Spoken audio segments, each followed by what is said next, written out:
Tous et bienvenue. Nous allons un petit peu attendre le temps que le digital vous libère, vous inscrit à ce talk, Time to Talk spécial recruter autrement.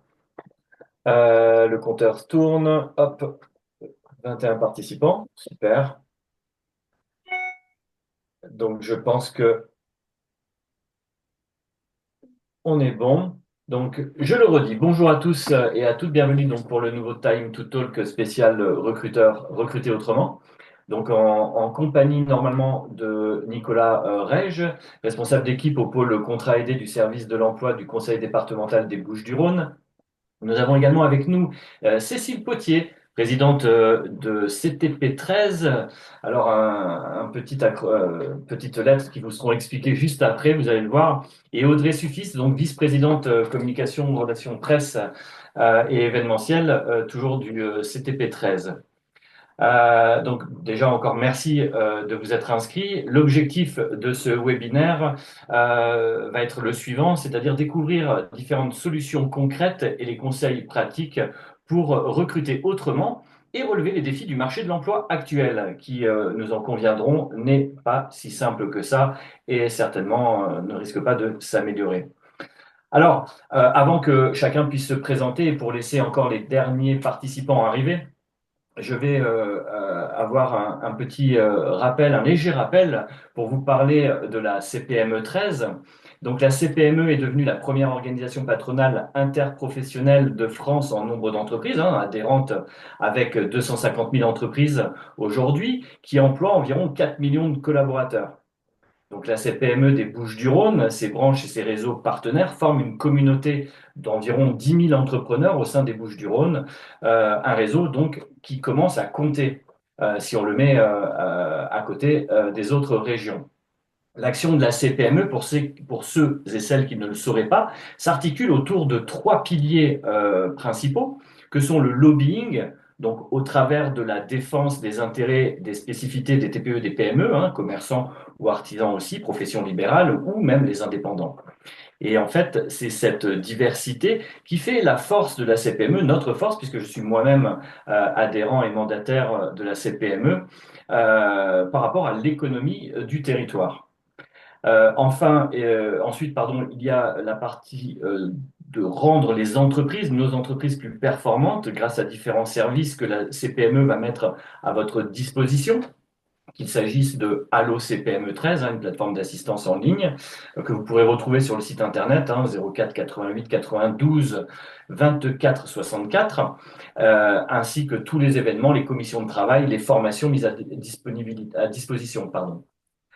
Enfin, le dernier pilier, c'est la proximité. Il faut savoir que la CPME va pouvoir accompagner l'ensemble des acteurs que j'ai cités précédemment au travers de 5 commissions territoriales. La mienne, je peux en parler, c'est celle donc de l'emploi qui va nous intéresser encore aujourd'hui.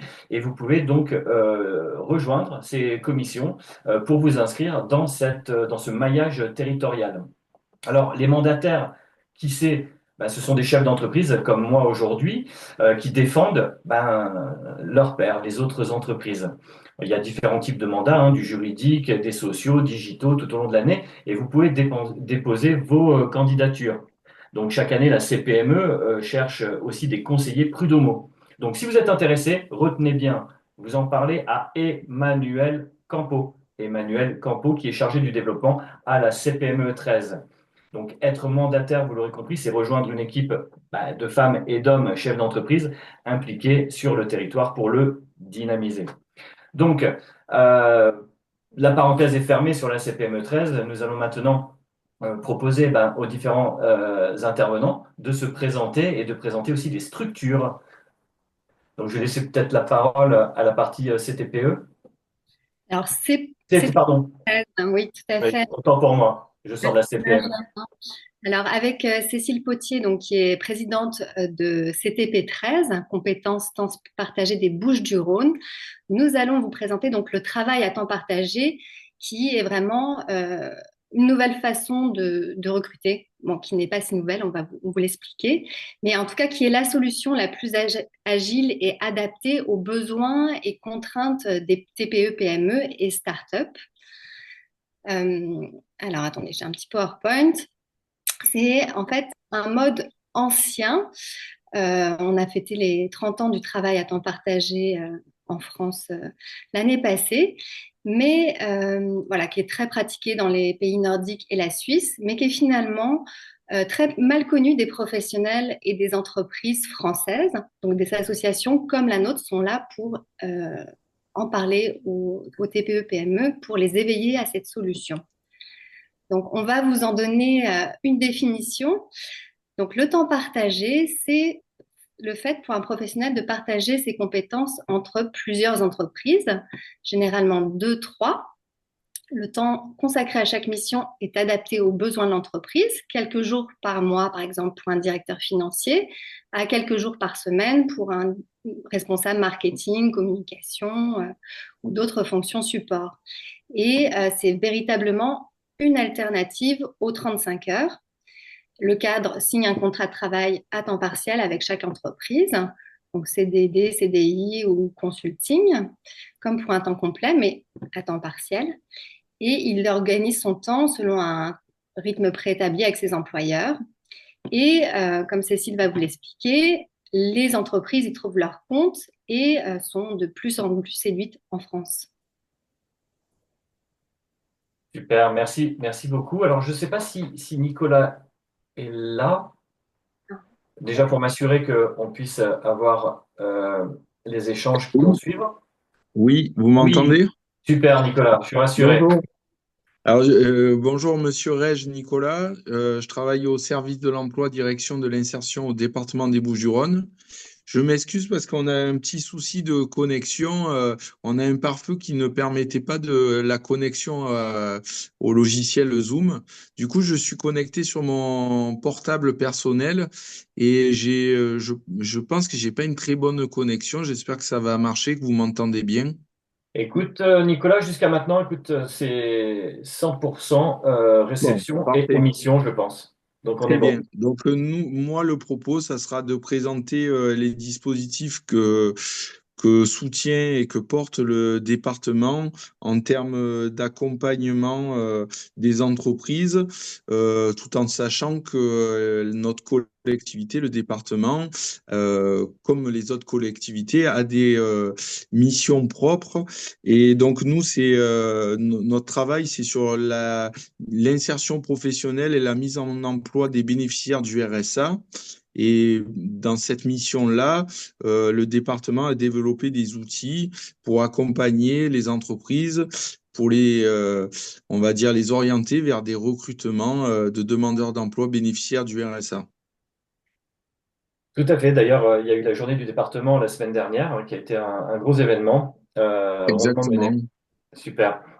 Très bien, ben, on va démarrer donc maintenant que tout le monde est là pour savoir en fait aujourd'hui par rapport aux nouvelles stratégies qui permettent d'attirer les candidats. Alors moi-même, je suis aujourd'hui à fond dans mon cabinet sur du CDI, mais il y a aujourd'hui d'autres solutions qui s'offrent à nous et c'est la question que je vais poser. Donc c'est pour rapport à la partie CTP13, mesdames, comment le travail à temps partagé peut-il aider les entreprises aujourd'hui?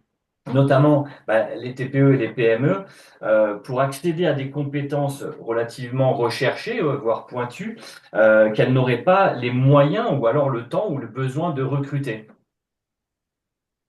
Alors, j'ai démarré tout à l'heure en vous présentant ce qu'était le temps partagé. Et je vais peut-être laisser Cécile poursuivre tout de suite sur les avantages concrets pour vos entreprises. Alors, bonjour à tous. Une TPE, PME, PMI ou entreprise en général a très souvent besoin d'une expertise et d'une compétence dont elle ne dispose pas forcément en interne.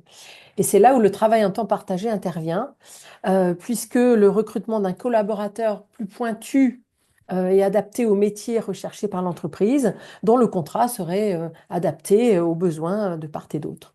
Les trois avantages majeurs. Le premier, ce sont des compétences immédiatement opérationnelles. Il arrive avec son expérience, ses outils, ses méthodes et le cadre en temps partagé vous propose des solutions adaptées. Hormis la phase de prise de connaissance de l'activité, de l'entreprise et de ses spécificités, le cadre est très vite opérationnel. Donc, pas de formation à prévoir, pas d'accompagnement qui peut prendre un certain temps en cas d'embauche en CDI. C'est un temps également très productif. En intervenant à une fréquence même peu élevée, on parle de quelques jours par semaine ou de quelques jours par mois, le fait d'être expert et expérimenté nous apporte des valeurs d'efficacité, de productif sur le temps dédié. De toute façon, c'est notre engagement. On s'engage sur le temps imparti à être efficace et à répondre aux problématiques, à répondre aux besoins. Le deuxième avantage, c'est la flexibilité. La mission est dimensionnée selon vos besoins stricts et peut être revue à la baisse ou à la hausse. Audrey, tu peux appuyer, Pardon. s'il te plaît, en fonction des missions et des priorités de l'entreprise. C'est ça, la fréquence d'intervention est adaptée aux besoins. C'est le plus important. Souvent, l'entreprise n'a pas besoin d'une fonction DRH ou direction financière ou direction marketing sur les 5 jours de semaine parce que pas suffisamment de personnel pour l'encadrer. Lui, en tant que dirigeant, n'a pas non plus un emploi du temps flexible pour consacrer autant de temps à son employé en temps partagé. Donc, on parle vraiment de flexibilité. On, on fait intervenir des professionnels à temps partagé au moment où l'entreprise en a le plus besoin. La prise de décision est plus rapide. L'enjeu est moins lourd qu'une embauche en CDI. Et on parle aussi de sur-mesure parce que les experts en temps partagé, vous le verrez ensuite, sont dans des fonctions support et même toutes les fonctions, on peut imaginer toutes les fonctions possibles en temps partagé. Et ça permet à l'entreprise peut-être de constituer un temps plein avec le lundi d'une direction financière, le mardi du marketing, le mercredi la direction commerciale et ainsi de suite selon ses besoins en termes de ressources. Et troisième argument, on a la maîtrise des coûts, parce que au final, l'entreprise ne paie que le temps d'intervention et de production dédié à la mission. Il n'y a pas de coûts cachés, on ne parle pas des congés, de la maladie, du coût de traitement administratif, des risques prud'homaux, de la mise à disposition de moyens matériels. Donc voilà, c'est vraiment quelque chose de très flexible. Souvent, les entreprises nous disent que pour elles, c'est une opportunité d'accéder aux compétences d'un professionnel comme dans les grandes multinationales. Parce qu'on le sait bien, les multinationales, il y a beaucoup de ressources humaines allouées. Dans les TPE, PME, c'est un peu moins vrai. Et le temps partagé permet de répondre à ces besoins de flexibilité et d'optimisation des coûts.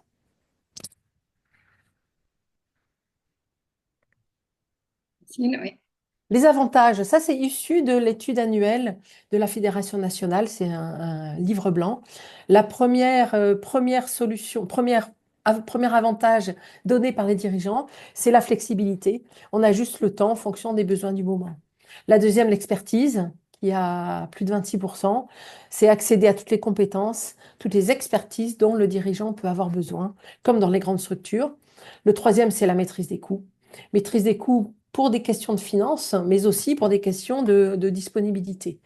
Euh, et ça peut permettre, le temps partagé, de repenser l'organisation de l'entreprise et d'intervenir à des moments bien précis, focusés pour un lancement de nouveaux projets, pour structurer l'organisation, développer ou lancer un nouveau produit ou travailler en stratégie lors de rachat de boîtes externes, par exemple. Alors là, on vous a mis un exemple concret d'organisation d'un cadre à temps partagé, avec un jour par semaine dans une entreprise, 2 jours par mois dans une autre, et enfin une mission de 2 jours par semaine dans une troisième. Donc voilà, ça vous montre une organisation avec une grande flexibilité. Et le cadre peut être soit dans vos locaux, soit en présentiel, soit partiellement en télétravail. Enfin, voilà, tout ça est discuté en amont de la mission. Et, euh, et voilà, ça fonctionne plutôt bien.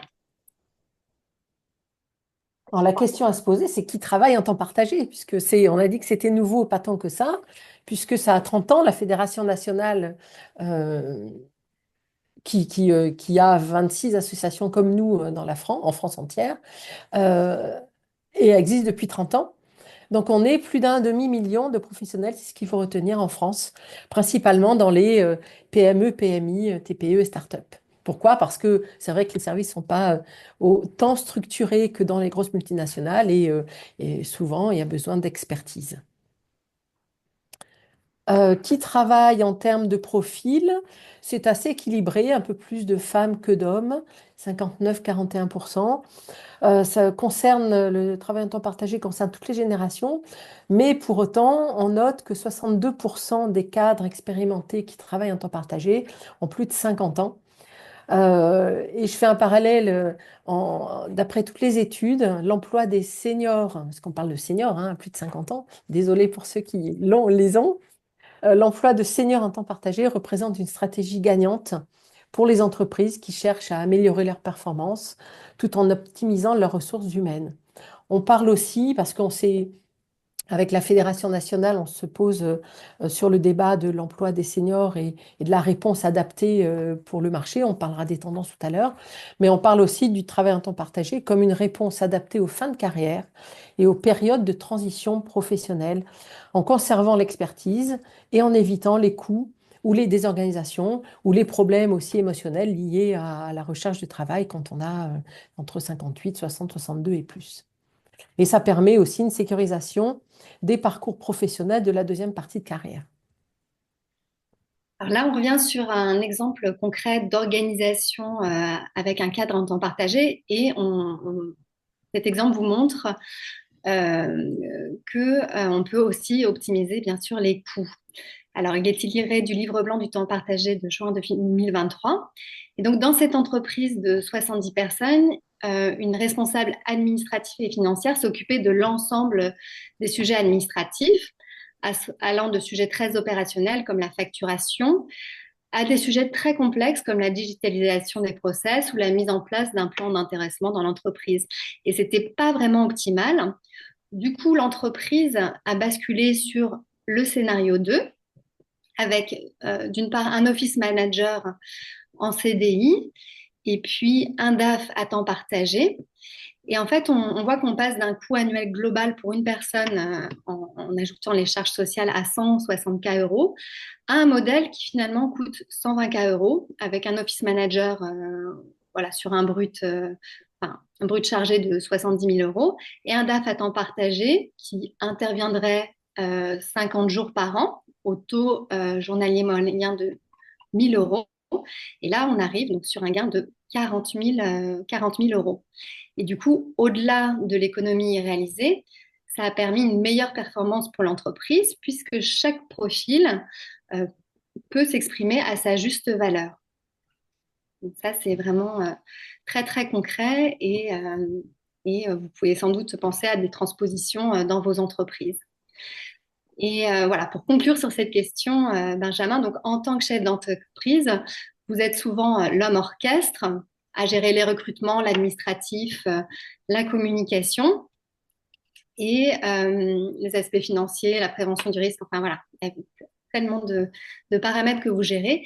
Et vous pouvez imaginer ainsi, en maintenant vos coûts, de recruter plusieurs cadres à temps partagé, chacun spécialiste dans leur domaine, et recréer ainsi un super équivalent temps plein. Merci beaucoup. D'ailleurs, on s'aperçoit que finalement, ça a l'air d'être un cercle relativement vertueux, dans la mesure où quand on est côté salarié, eh ben, on peut se dire, parce que j'ai compris que on était quand même sur des personnes ayant beaucoup d'expérience, on va appeler ça comme ça.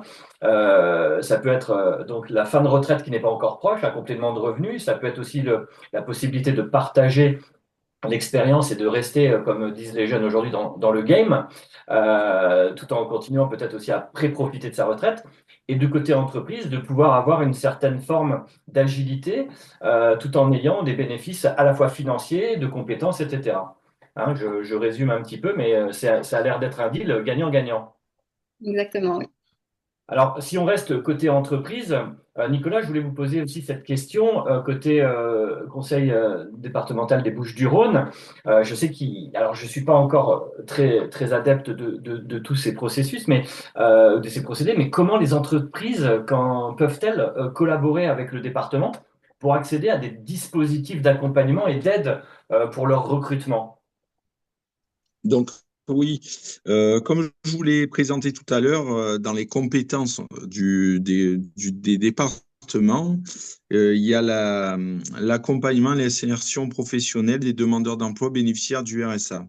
Donc, l'enjeu pour le département, c'est à la fois de mobiliser ces personnes, ces demandeurs d'emploi, de les former, de les préparer à l'emploi et parallèlement de collaborer avec les entreprises sur le recrutement de ce public.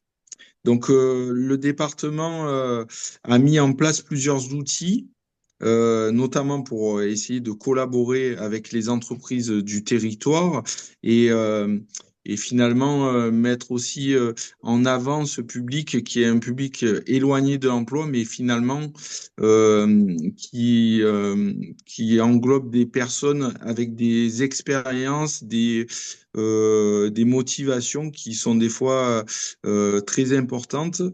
Et donc, le premier outil que le département a mis en place, c'est le Club des entreprises de Provence. Qu'est-ce que le Club des entreprises de Provence? Le but, c'est un réseau collaboratif de créateurs, de porteurs de projets, d'entrepreneurs locaux.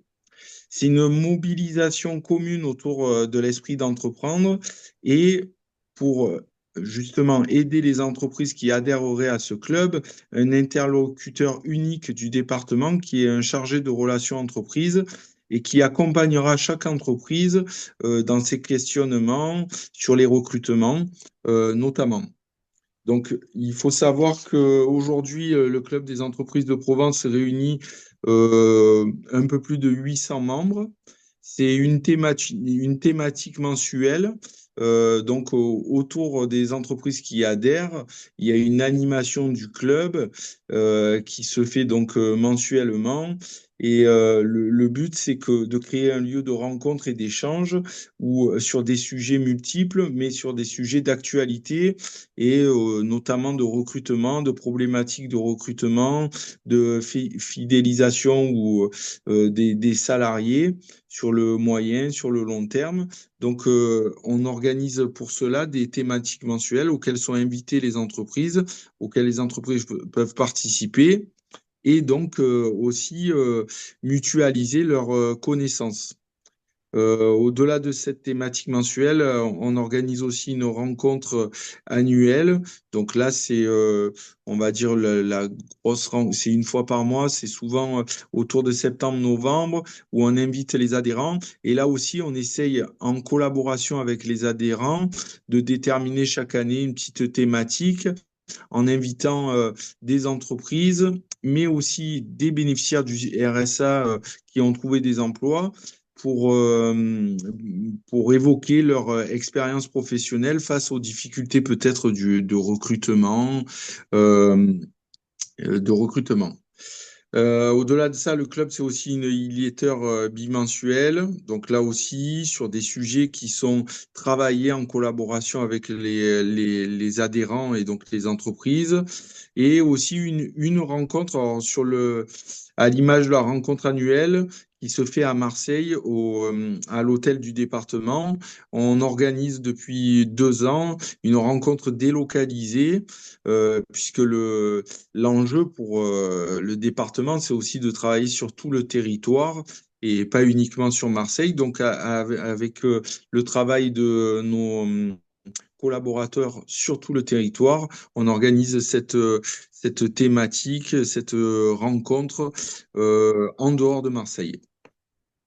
Euh, Ensuite, au-delà de ce club des entreprises de Provence, le département a développé d'autres outils, notamment une plateforme qui s'appelle Job Provence 13, qui est une plateforme, un site internet pour rapprocher les entreprises qui recrutent des personnes en recherche active d'un emploi et justement des bénéficiaires demandeurs d'emploi eux aussi qui sont donc en recherche active d'un emploi. Et donc, Job 13 Provence recense et géolocalise les profils selon des critères de compétences et de proximité, au plus près des besoins des entreprises et donc de leur localisation. Donc ça, c'est un autre outil que porte le département et le service de l'emploi. Ensuite, on pourra peut-être l'évoquer sur d'autres questions, mais effectivement, le département aussi, de par ses compétences, peut aider les entreprises au recrutement des bénéficiaires du RSA. Donc, ce n'est pas une aide économique, c'est une d'aide au tutorat, dans le sens où le département va pouvoir allouer une aide aux entreprises qui, dans les 6 premiers mois d'un emploi, que ce soit en CDI ou en CDD, mettra en place une période de tutorat et d'accompagnement du nouveau salarié dans son entreprise. Et cela permet d'inciter et d'organiser aussi les entreprises, notamment dans la désignation d'un tuteur, le temps aussi que le tuteur va prendre pour accompagner le salarié nouvel entrant dans l'entreprise. Et donc, cette aide vient compenser justement ce temps dédié par l'entreprise pour accompagner au mieux le nouvel arrivant. Donc voilà, le département, à son niveau et de par ses compétences, essaye de façon active depuis plusieurs années d'être aux côtés des entreprises en utilisant et en développant des dispositifs qu'on essaye innovants et, euh, et au plus près de la réalité du terrain. Super. Alors, c'est dense, c'est génial parce que moi-même qui suis mandataire de la CPME et en plus au sein du groupe expert emploi qui a été mis en place par le conseil départemental des Bouches-du-Rhône, hein, Oui. c'est un peu les Mm. outils dont vous parliez, Nicolas, les multiples outils. Finalement, j'ai l'impression que on a énormément d'outils qu'on ne connaît pas assez. Donc, je pense qu'il faut je parle là aux entrepreneurs, aller chercher l'information sur les différents sites. Parce que parfois, ben, on passe à côté de superbes choses. Et c'est vrai que de venir au sein du CD13 collaborer, hein, travailler avec d'autres entrepreneurs quand on a une problématique de recrutement ou quand on a une problématique interne à son entreprise, c'est ne pas rester seul. Donc c'est là où le conseil départemental peut mettre à votre disposition un panel d'outils pour que vous puissiez trouver des solutions. Hein, c'est un peu ça, hein, Nicolas. Oui, oui, l'esprit, il est là, c'est trouver des solutions et encore une fois, essayer de mutualiser aussi les expériences. C'est vrai que le club des entreprises de Provence, les clubs ça existe. Là, le but, alors, c'est un outil gratuit à la disposition des entreprises et vraiment, c'est de créer ce réseau collaboratif et d'essayer de réfléchir ensemble sur les différentes thématiques et problématiques que peuvent rencontrer au quotidien les entreprises et les recruteurs.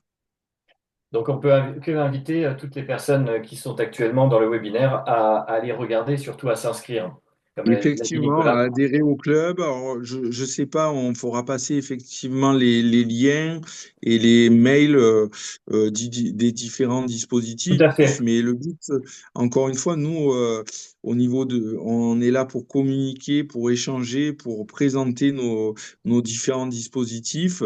Et encore merci d'ailleurs de nous avoir invités aujourd'hui pour nous présenter. Ben, plaisir partagé, hein, dans tous les cas. Alors, on vient de parler du recrutement et on sait que parfois le recrutement et recruter, ça peut être très compliqué. On n'a pas forcément les clés et la martingale, hein, pour accéder à la bonne candidate ou au bon candidat. Mais quand ça a été fait, moi j'ai une question qu'il faut qu'on se pose. C'est comment on intègre un nouveau collaborateur, une nouvelle collaboratrice, et surtout comment on les garde par la suite. Ça, c'est une véritable plaie. Alors, pour la partie CTP13, la question de l'intégration et de la fidélisation, bon, je pense qu'elle est cruciale pour tout le monde, notamment en raison des coûts élevés liés au recrutement et au cabinet de recrutement. Et des risques d'erreur qu'on peut faire lors d'un casting. On a le droit de se tromper. Se tromper, ça fait partie aussi de la manière d'avancer. Mais quels sont les avantages à recruter un professionnel en temps partagé dans ce contexte alors? Dites-moi tout. Alors, comment ça se passe l'intégration d'un professionnel en temps partagé? Parce qu'en effet, Benjamin, la question est là, en effet. Euh, En fait, on a trois points importants. Le premier, c'est grâce à notre expérience et notre capacité à s'adapter à différents environnements, euh, on s'intègre plus rapidement dans l'entreprise, même en étant présent que quelques jours. On a aussi, on identifie un rôle de facilitateur dans les relations internes. Comme nous ne sommes pas perçus comme des salariés classiques, on bénéficie en fait, et ça c'est du vécu, d'une plus grande liberté de parole, d'une proximité accrue avec les équipes, et ça favorise des échanges authentiques, constructifs. Il y a pas de questionnement.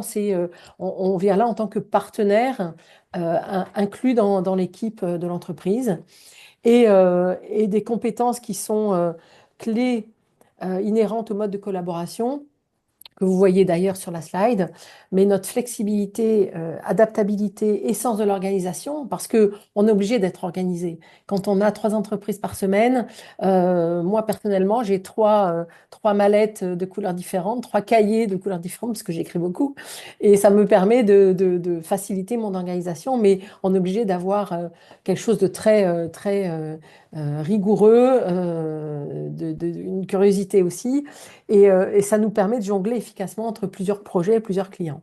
Ça apporte d'ailleurs, je entre parenthèses, un certain enrichissement dans nos métiers.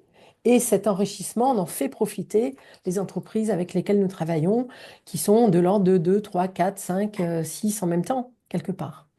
Et hormis la phase de prise de connaissance de l'activité de l'entreprise et de ses spécificités, parce que ça, on rentre dans une phase que j'appelle dictionnaire, hein.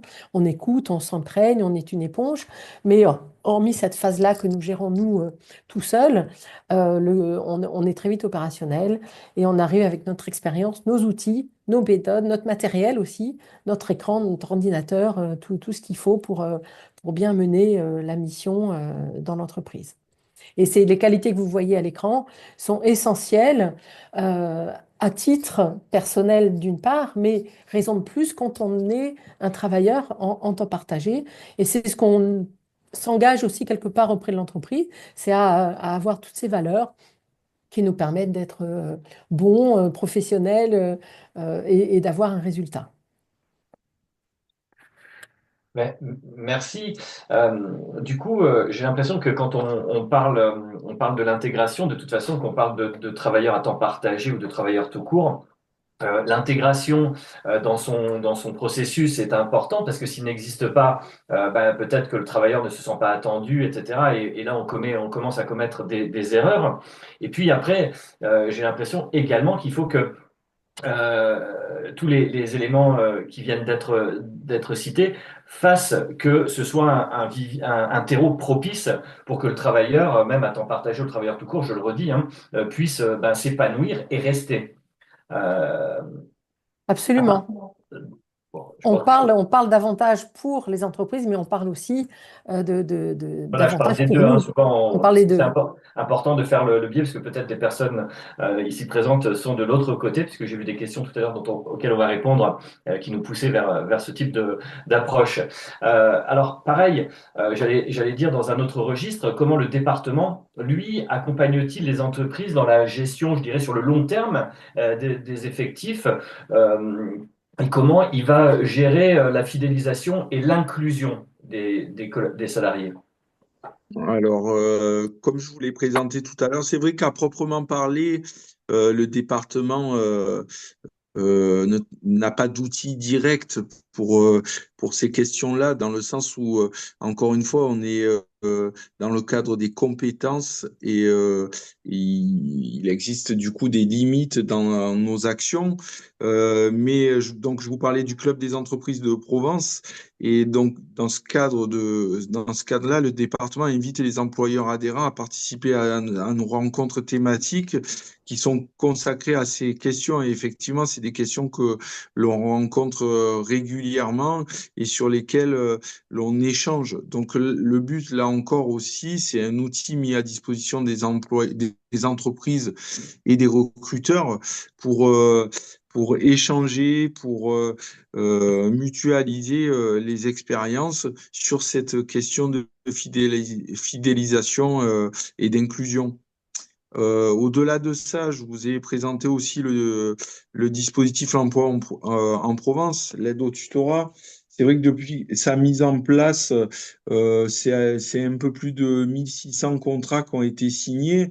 Et grâce à cette aide au tutorat, comme je vous l'ai dit tout à l'heure, les recruteurs bénéficient d'une compensation financière lorsqu'ils recrutent un bénéficiaire du RSA demandeur d'emploi.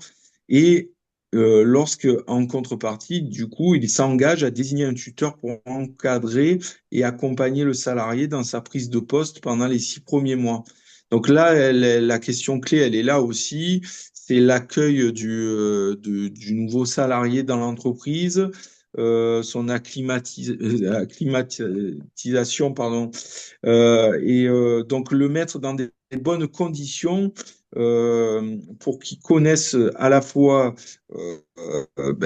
son métier, enfin qu'il maîtrise ce qu'on lui demande, sa fiche de poste, mais aussi connaître l'entreprise et se sentir bien dans l'entreprise pour permettre justement une pérennisation de son emploi dans l'entreprise. Donc, c'est un outil qui pour nous est important puisque les entreprises, une fois qu'ils recrutent les bénéficiaires, ils peuvent toujours revenir vers nous et échanger avec nos chargés de relations entreprises sur les problématiques rencontrées. Puisque là, effectivement, on parle de recrutement de bénéficiaires du RSA, demandeurs d'emploi. Cela peut être des personnes qui sont éloignées de l'emploi ou qui ont eu une rupture et du coup, la question et l'enjeu pour nous, c'est de leur permettre de reprendre une activité professionnelle et donc dans le cadre de ce recrutement, de travailler sur le moyen, voire long terme avec des pérennisations possibles. Les contrats que l'on signe, c'est à peu près 80% de CDI temps plein. Et donc l'enjeu est vraiment d'accueillir au mieux le nouveau salarié et donc de l'accompagner comme il se doit. Et donc le travail du tuteur, qui est un salarié de l'entreprise, expérimenté, qui a la connaissance de l'entreprise et aussi des missions qui vont être données aux nouveaux salariés.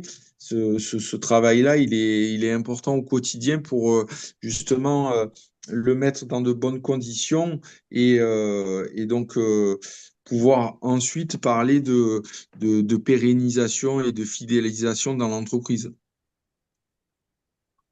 Super. Bah, on voit effectivement qu'on est une fois plus encore dans un panel d'outils, notamment, je reviens encore hein, pour ce que je peux connaître, des ateliers de sensibilisation mis en place par le CD13. Donc là, je reparle du groupe Expert Emploi, d'ailleurs, qui va se Oui, réunir le jeudi prochain, jeudi 28, au conseil départemental pour aider des entreprises à continuer justement à avoir des bons outils pour conserver, pour recruter et conserver leurs salariés. Et on se retrouve également dans une notion, la journée du département en est le plus grand, la plus grande preuve, hein. 5000 demandeurs d'emploi, des personnes qui ont eu des accidents de parcours, vous en parliez Nicolas, d'autres personnes donc qui sont au RSA, mais il n'y a pas que des personnes au RSA, il y a un ensemble de personnes qui se présentent aujourd'hui et qui peuvent bénéficier du support du conseil départemental des Bouches-du-Rhône aujourd'hui pour aller vers les entreprises. Euh, oui, je, c'est je donne... vrai. Allez-y Pardon, je Nicolas. vous coupe. C'est vrai que vous parlez de la journée départementale total de l'emploi. Donc, c'était une actualité, oui, pour le coup, Elle est fraîche, on en chaude parle. de notre côté, puisque ça s'est passé la semaine dernière. Et effectivement, cette journée départementale de l'emploi, c'était près de 3000 postes à pourvoir dans des secteurs, attention, mais qui recrutent, plus de 100 entreprises présentes, plusieurs partenaires autour des questions justement de la formation, de l'accompagnement des demandeurs d'emploi. Donc effectivement, nous, le cœur de notre travail, c'est les bénéficiaires du RSA, demandeurs d'emploi, mais c'est une journée qui se veut ouverte finalement à tout le monde. Et là, on commence à avoir les premiers chiffres, pardon, de cette journée. Et c'est vrai que c'était plus de 6000 personnes demandeuses d'emploi qui ont été accueillies cette journée-là. Donc c'est quand même une réussite. Après, là, on va travailler pour le coup sur rentrer un peu dans le détail et avoir avoir un peu des retours des entreprises sur comment se sont passés les entretiens. Est-ce qu'il y a eu justement des entretiens qui iront vers des recrutements? Donc là, on est encore dans l'attente du retour des entreprises. Mais là aussi, c'est un exemple de l'action du département pour accompagner les entreprises dans leurs problématiques de recrutement et faciliter donc le recrutement pour les entreprises en donnant ces outils-là, en étant présent, je vais dire, au quotidien. Alors, je vais vous donner quelques chiffres, Nicolas, ça va vous faire plaisir parce que j'étais présent donc à la fois Ah, pour le stand de la CPME et celui de mon cabinet Vast. Donc, sur les deux stands, on a une centaine de CV qui ont été collectés, très bien, qui vont aboutir. Là, je peux déjà vous en parler. Donc, pour la CPME, nous avons déjà déposé les CV pour les entreprises qui nous ont demandé, qui nous ont proposé leurs offres d'emploi. Et nous avons déjà trois candidats qui sont partis dans un circuit de recrutement. super. Voilà, pour vous donner à petite échelle, puisqu'on était très très nombreux au niveau des participants, des exposants, mais c'est un concept qui est formidable que l'on fait chaque année. Donc voilà déjà quelques chiffres. C'est à chaque fois une centaine de CV et des personnes qu'on reçoit. Donc c'est très sport, hein, c'est de 9h30 à 16h30, 17h. Donc si personne ne connaît, allez-y et surtout posez vos offres si vous êtes adhérent demain à la CPME et ou partenaire du groupe entreprise du CD13. Alors, les trois temps dont j'ai parlé au début, on a fait comment? On a fait comment on les garde. Et maintenant, une fois qu'on a des salariés, qu'on a trouvé un peu notre rythme, hein, que ce soit à temps partagé ou pas, qu'est-ce qui va se passer dans les prochaines années? Comment on va pouvoir faire de la veille sur son métier, de la veille sur le législateur, de la veille sur pas mal de choses, et comment on va pouvoir anticiper les nouveaux enjeux du recrutement. On parle d'IA, on parle de plein de choses. Le terrain de jeu change, j'allais dire presque de mois en mois. Au niveau du CTP 13, donc, la question que je voudrais vous poser, c'est qu'avec l'évolution des métiers et des compétences, puisqu'on parle aussi beaucoup en entreprise de la gestion de l'emploi et du parcours professionnel, parce que les compétences sont à suivre, il y a beaucoup de choses dont l'entreprise a besoin d'adapter. Quelles sont les grandes tendances que vous observez à votre niveau pour les recrutements à venir? Donc ça, c'est une première question, hein. Et après, va s'en suivre quels profils sont particulièrement recherchés aujourd'hui en temps partagé? Comment les entreprises elles peuvent en tirer un parti pour répondre aux nouveaux enjeux économiques. Donc, comme je le disais, hein, sur l'IA, donc la digitalisation, la durabilité, le RSE, l'international, etc. Deux questions, enfin une question, deux questions. Euh, Oui, merci. Merci Benjamin. Donc effectivement, on n'a pas de boule de cristal, mais ce qu'on constate, c'est une évolution constante des métiers. Et j'ai en tête une étude de Dell et de l'Institut de Futur qui dit que 85% des métiers de 2030 n'existent pas encore. D'où la nécessité pour les entreprises d'identifier et de développer des compétences émergentes et stratégiques pour rester compétitifs, pour rester dans la course.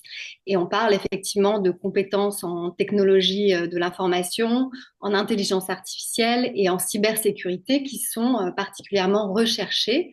Et voilà, il y a des des professionnels en temps partagé qui peuvent répondre à ces besoins si on peut absolument pas avoir voilà, quelqu'un en charge de la cybersécurité à plein temps.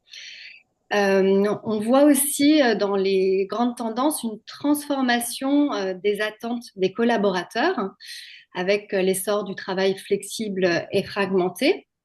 Et on constate que les nouvelles générations de travailleurs sont vraiment en quête de souplesse et de sens.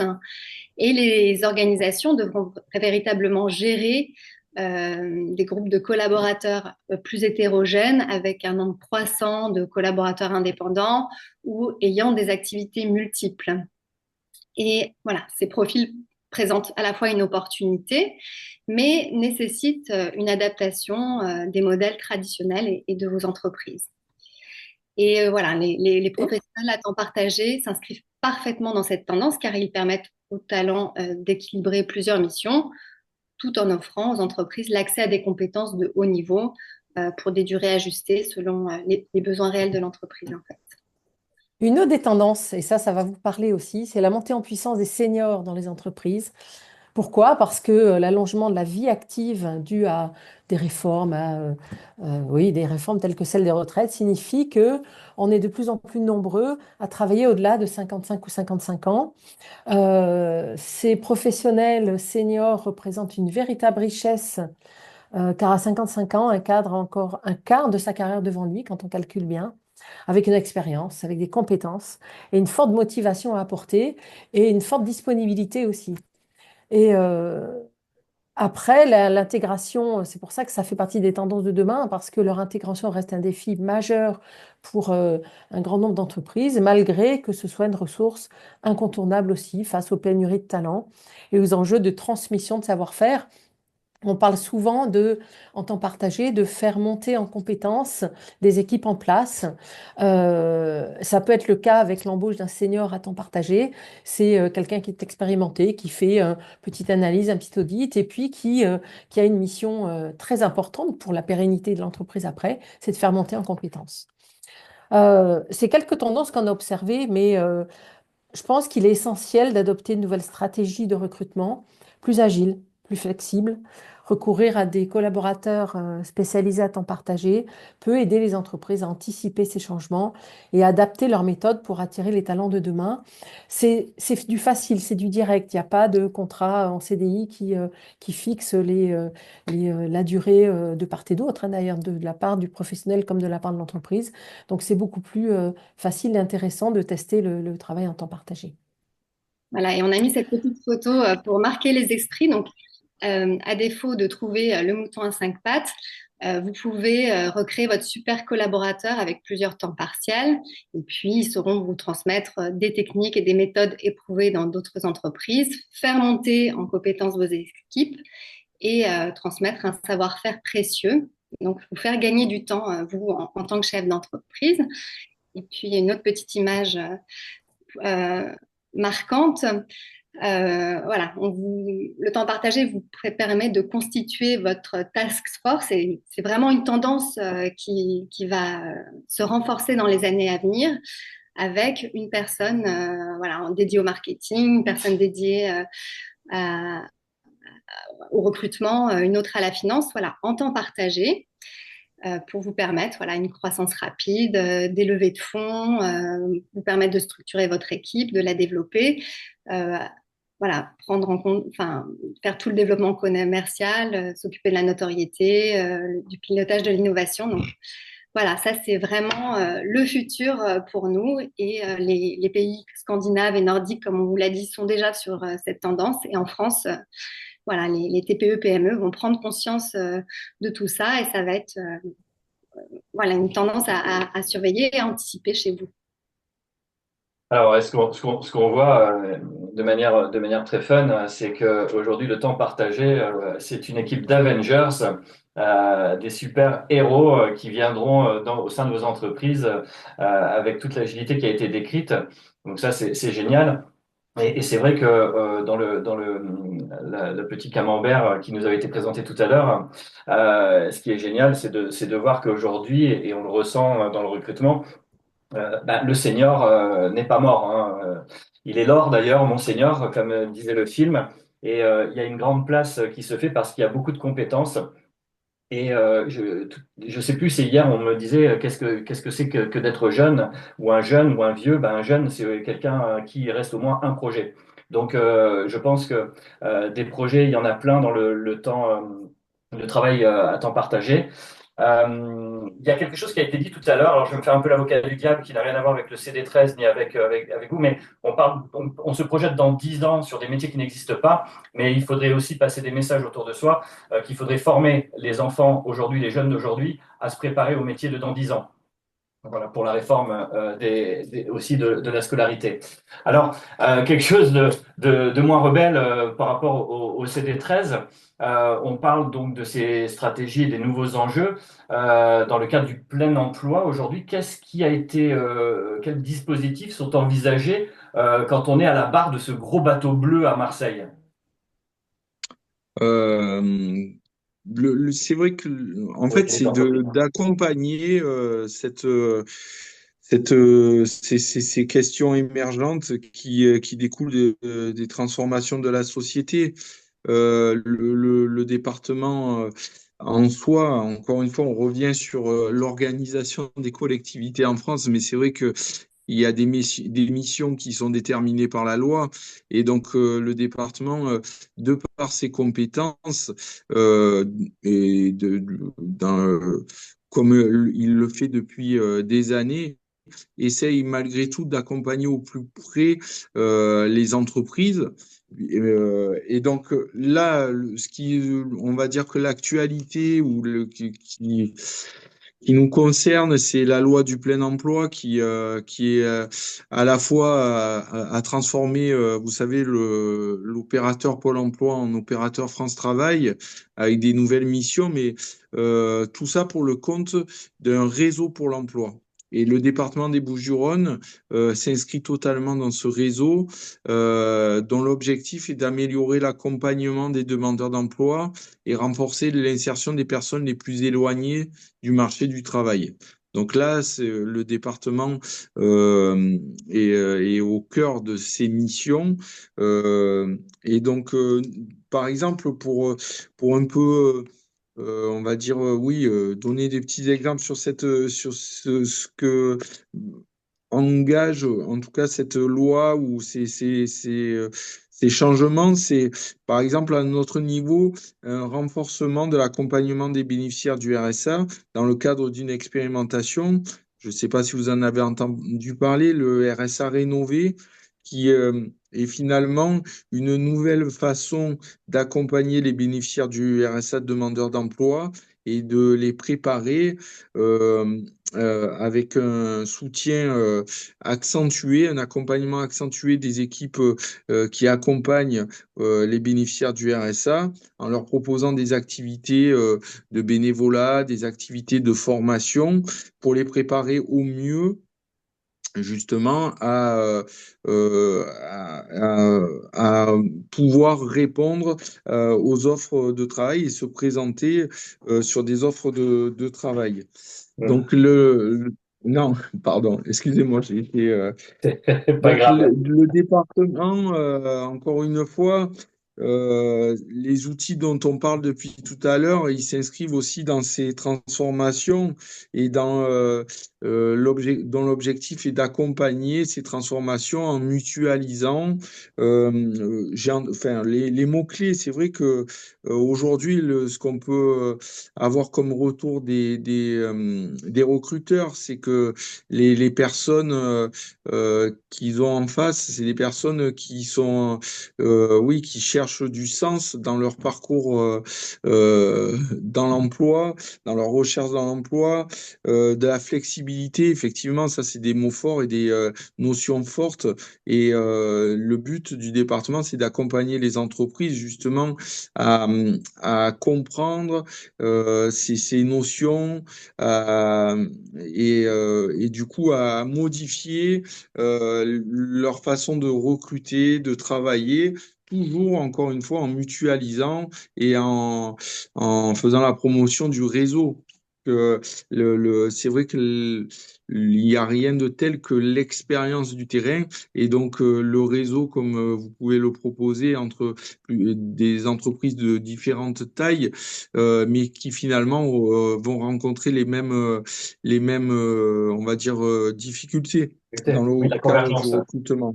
Hmm. Une Voilà, convergence il y a une donc, convergence des questions et des besoins. Donc le département, il se positionne comme on va dire une structure qui va accompagner les entreprises, qui va réfléchir aussi en même temps sur ces questions pour proposer des outils innovants.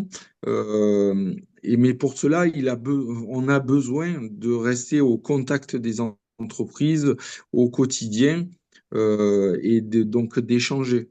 le terrain, le terrain, le terrain. Il n'y a que ça de vrai quand on veut comprendre Effectivement, ce qui s'y passe et qu'on veut faire de la stratégie. exactement. Merci beaucoup Nicolas. Alors, Merci. nous avons eu quelques minutes donc de retard. On va pouvoir passer sur les questions-réponses, histoire de rester dans notre timing initial. Il y avait une succession, mesdames, Cécile et Audrey, de questions dans le flux de messages. Je vous avais interrogé dessus, donc vous les avez notées. Est-ce que vous pouvez nous y répondre dans l'ordre?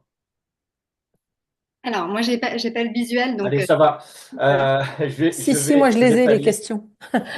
Euh, hop. Donc, on avait Marie Noirot. Donc, bonjour. Pourrez-vous redonner le nom du livre blanc dont vous serez en fait, Oui, qui a été cité tout à l'heure? Donc, oui. c'est Après, le on avait Nasser. baromètre. Pardon, Non, mais après, excuse-moi, on va le Benjamin. mettre dans le chat. Je pense que ça sera envoyé de toute façon par la Ok, suite. On avait d'accord. Nasser. Bonjour. Comment proposer sa candidature pour le temps partagé? Alors, on n'est pas un cabinet de recrutement. CTP13, c'est une association de cadres bénévoles à vocation sociale, c'est-à-dire que nous faisons exactement le pourquoi nous sommes ici au Time Talk, c'est que nous faisons la promotion du travail en temps partagé, tout en faisant comprendre aux entreprises et aux professionnels tous les intérêts et les avantages du travail en temps partagé, mais nous n'embauchons pas. Vous pouvez nous rejoindre en tant que professionnel au sein de notre association, en tant que bénévole. Mais on n'est pas du tout cabinet de recrutement.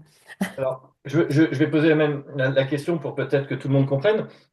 Si je ne suis pas salarié, si je veux faire du temps partagé, est-ce que je dois être indépendant? Quel statut j'ai? Alors, on n'a pas parlé des statuts parce que ça prenait un peu de temps. En effet, merci Benjamin pour la question.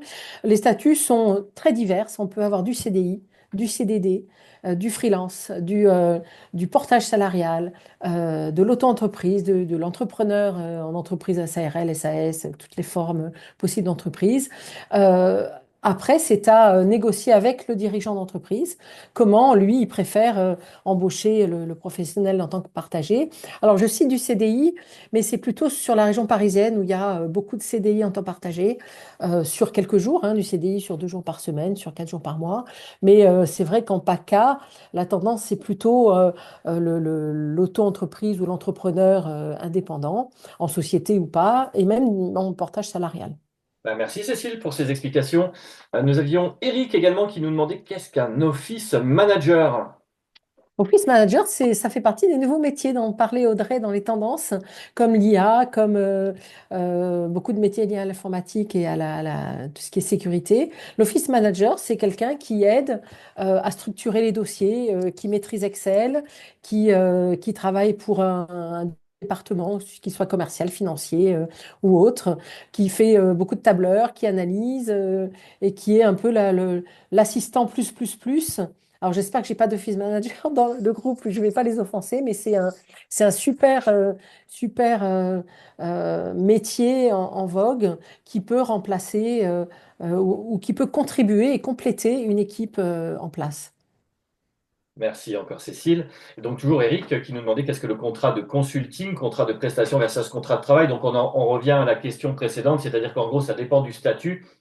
Ça peut être un contrat d'honoraires si on fait du consulting, ça peut être un contrat de travail si nous sommes en CDD, en CDI, etc. Donc ça, c'est juste une question de statut, hein. C'est ça. Merci. Est-ce que donc j'ai eu aussi un commentaire qui m'a plu. Donc Moi aussi. merci à SGP pour dire Oui. qu'elle était Nold. Tout Donc la à fait. tendance, je ne suis pas vieux, je ne suis pas vieille. Non, c'est pas, c'est ce que je disais tout à l'heure. Du moment qu'il vous reste un projet, vous êtes jeune. C'est Euh, ça. C'est Never Old. Oui, j'adore c'est ça, aussi. never old. Deux mots sur cette. Est-ce que, ok. Pop, pop, pop. Donc les liens qui ont été évoqués. Vous êtes RQTH malentendante, très bien. Donc moi, là, j'ai l'habitude de ces profils, donc je ne sais pas si le Zoom qui est utilisé a géré la retranscription. Si non, il faudra prévoir ça les prochaines fois pour être inclusif, justement, prévoir une retranscription. Donc, c'est Arnaud. Hop, Arnaud, écoutez, on essaiera peut-être de vous faire un débrief si ça a été enregistré. On verra il y a cette possibilité. Annie, pardon. Annie Arnaud. Voilà, Annie Arnaud. Donc, je suppose que c'est Annie le prénom. Voilà, peut-être que vous lisez sur les lèvres. Est-ce que vous avez d'autres questions? N'oubliez pas que de toute façon, vous avez la communication qui vous sera faite pour pouvoir revenir peut-être avec les différents interlocuteurs, interlocutrices, avoir des mails si vous avez des questions a posteriori. Euh, voilà, donc on peut peut-être finir sur les différents événements à venir. J'ai évoqué le baromètre. Voilà, ça y est, ça fuse. Donc, j'ai évoqué le baromètre du travail en temps partagé, édité. Donc, ça, c'est Cécile. OK, existe-t-il un site autre que agrège des offres d'emploi à temps partagé? Ça, c'est pour vous, les filles. Est-ce qu'il existe un Est-ce autre qu'il y a un site qui site? agrège les offres d'emploi à temps partagé? Non, enfin, nous, non, pas le CTP13. On a un site web, ctp13.fr, qui présente le travail en temps partagé, mais qui ne met pas d'offre d'emploi, vu que nous ne sommes pas un cabinet de recrutement. Toujours. Donc, non. Audrey, Cécile, à la fin de votre support, est-ce que vous avez vos coordonnées ou pas? Parce que c'est demandé. Donc, si vous pouvez les afficher, au moins les personnes pourront les prendre. Voilà. Pendant ce temps-là, que vous notez, et avant peut-être de laisser à la fois au CD13 et à CTP13 la parole sur leurs événements, il faut savoir qu'à la CPME 13, donc, nous avons différents événements qui sont organisés tout au long de l'année pour mettre en lumière donc, les entrepreneurs. Donc, c'est des after-work, des apéro business, des déjeuners qui s'appelle 13 entre nous, des pitch parties, comme on peut l'avoir aujourd'hui, pour présenter à distance votre structure. Vous avez également un très, très gros enjeu qui va se faire au Faro, comme chaque année, qui s'appelle Entrepreneur 13, qui se tiendra le 12 décembre. Si vous n'avez pas de stand, venez en tant que simple visiteur. On pourra d'ailleurs se rencontrer. Et si les participants ici présents y sont, on pourra tous se retrouver pour pouvoir prolonger les échanges que nous avons eus autour du temps partagé et de tout ce que peut apporter le conseil départemental des Bouches-du-Rhône. Vous pouvez également participer à tous les événements en allant sur le site de la CPME. Et il me semble que vous aviez, Cécile et Audrey, des événements en 2025, non? Oui, Ouais, nous bon. allons. Merci, Benjamin. Nous allons refaire un forum du travail en temps partagé que nous avons fait fin octobre, qui permet sur une journée, c'est un genre de journée porte ouverte, où chacun vient entre 8h30 et 15h, qui permet de découvrir les métiers, que sont les métiers, que peuvent être les métiers en temps partagé. Donc nos adhérents vous font une présentation de leur métier et du métier approprié pour le temps partagé. On a aussi une présentation générale avec des chiffres et puis des statistiques du travail en temps partagé. Et ça, c'est en direction, ça concerne autant les entreprises que les professionnels. Donc, ça sera normalement au printemps. La date n'est pas encore fixée. Super, merci Cécile. Nicolas, vous aviez des grandes dates ou des communications à nous faire passer sur les événements du CD? Alors, les grandes dates, on renouvellera la journée départementale de l'emploi, mais ça sera fin d'année 2025, autour du mois de novembre. Donc, on n'a pas de date précise. Pareil pour la journée autour du club des entreprises de Provence.